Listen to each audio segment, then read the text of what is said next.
Hello everybody, my name is Ben and welcome to a video celebrating the release of Animal Crossing New Horizons on Nintendo Switch. It came out today. You probably know that if you're watching the video, because if you're watching the video you probably like Animal Crossing and know that it came out today, if it comes out today. But if I'm being straight with you, that's kind of a lie, everything I just said. This video is not really to... I guess it is to celebrate Animal Crossing New Horizons, but they're not really Animal Crossing New Horizons customs. So basically, if I can explain here, whenever Smash Bros. Came out, I was making figures for Smash Bros. And I never did. I never finished them. Sorry, there was some dust there. I never finished the figures, and I felt bad about that ever since. And so my way to instead kind of slowly start getting in the groove of making those figures again, so I'm going to make them series by series, and I thought that the best way to start that out was with the Animal Crossing series, since the new game came out today. I'm also making this video because I'm not sure if I'm going to get it, so it's funny that I'm making a video celebrating it, but that's because I want to know you guys. If I want you guys to tell me if I should get it. Would y'all recommend the new game if y'all played it? Please tell me, because I'm really considering getting it, especially since I'm stuck here in my house. Okay, yeah, but we're just gonna hop right into it. Our first figure, of course, is Villager from Animal Crossing, and of course, as I said earlier, these figures are based off their Super Smash Bros. Designs. So this is the Villager from Super Smash Bros. You'll notice immediately that his head is larger than the average Lego head. And the way I did that, it was actually inspired by my buddy, Mr. Fuzzy Lego. I don't know if he actually did this for Villager, but I know he's done it for some other figures, like Thangling from Splatoon. Basically, this is a motorcycle helmet, where I sculpted the inside of it up and then sculpted the hair and the ears on top. It can't come off the head though, but you can see there is a head inside of it.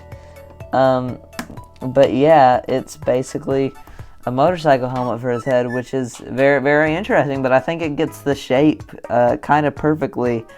And then other than that, he uses some very, very simple colors with the red shirt and the number 1.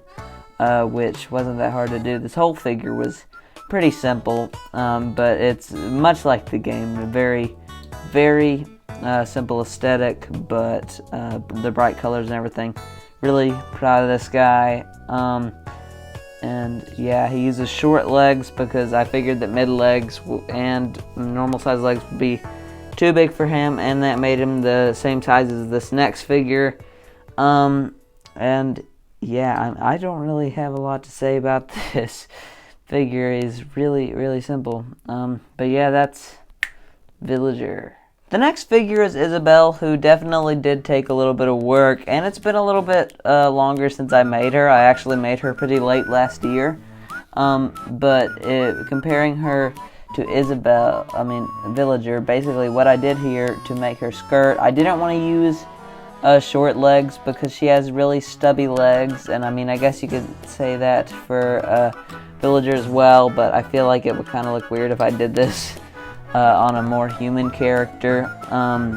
But so basically I just used 2 plates to be her skirt and then some studs underneath it to be her feet. It's the same thing I did for oh gosh, she just broke as I picked her up as Alphys from Undertale here. One of her feet came off, but that is what I did, and also he fell in, so that's nice. Everything's just going perfect. But her head was a minifigure head, unlike Villager here, and I basically first of all sculpted a big lump onto it, and then sculpted her ears onto it, and then these bits of hair, and then I cut off the minifigure stud and glued it here to be like the band around her piece of hair here and her bell. That was a lot of sculpting, took a lot of clay for that right there, and then I also sculpted her tail back there. So yeah, her torso took a lot of detail, and because of that I nearly considered making her in her autumn outfit, but I felt like that really wouldn't make sense, because that would be like if I made this Villager another version from the game. It like this is the version that's like the main Isabel, so I would definitely have to do it. So I mixed like 3 different versions of green and made this plaid design. It's not as I don't know, I guess it's bigger, less thin than her normal design, so that way it would take up more space and I wouldn't have to do it as much, and just because it's kind of hard to get lines that small that are straight and cross correctly. And then I painted her little pockets and her little tie, which I don't know how I even painted that small. I'm not really good at that. But yeah, and then other than that, she just kind of has, I don't know. No, look, it's been a little while since I made a custom review. But yeah, I guess that's it for Isabel. Yay. Thank you guys so much for watching this video. Sorry if it was a little bit quicker than usual. These are just 2 kind of pretty easy figures, and also, yeah, I usually don't only have 2 figures in a custom review.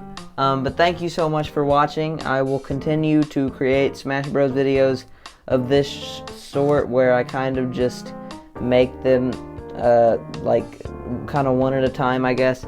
Next franchise I'm hoping to work on is Pokemon, but we'll just have to see because of some other customizing stuff I am working on. But yeah, thanks for watching. Stick around if you want to see the other Smash Bros stuff. Got some other video game things coming soon. Cuphead is something I'm working on a lot. That'll be out hopefully pretty soon. But thanks for watching, and see y'all later. Peace out.